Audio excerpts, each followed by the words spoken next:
Alrighty, so we're back, and I said that we were going to do burgundy, but it's more of a maroon.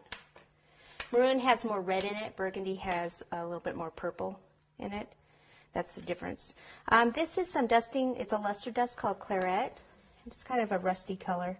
I like to take some of that and then put it on the fondant,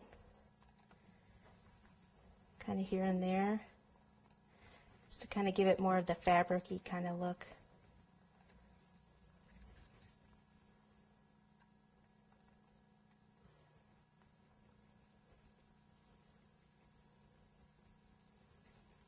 And I'll probably do this in pieces, so let me just do this one side for a second here. Usually have to blend that a little bit better so it doesn't have the brush marks. Okay, so I can just take like a section, and I wanted to put some over on this side, so just kind of crumple it up.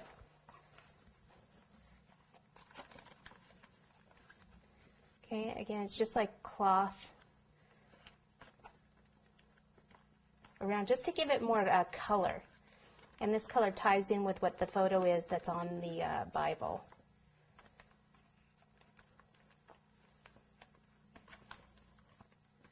Okay, you can put some water under there to make it stick, but just see how that makes a difference there.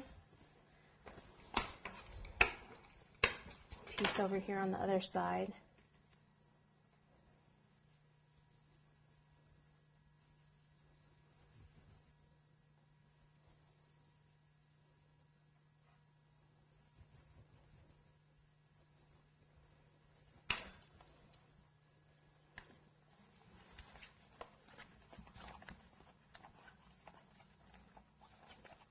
You just want to give it movement. Sometimes if you need it to stick up a little bit more, you can pipe buttercream under it to make it stick up if you need it to. And I'll just get my fingers under there and make it kind of prop it up.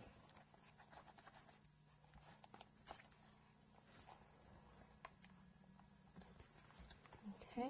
We can even have like a little piece was sitting out here in the front.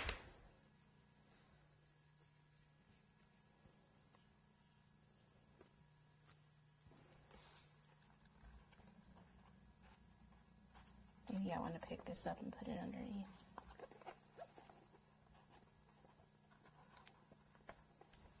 We'll do another piece there too. It's kind of like the book was set on top of it, but this way we don't waste the fondant and have, we don't have to put it all the way underneath.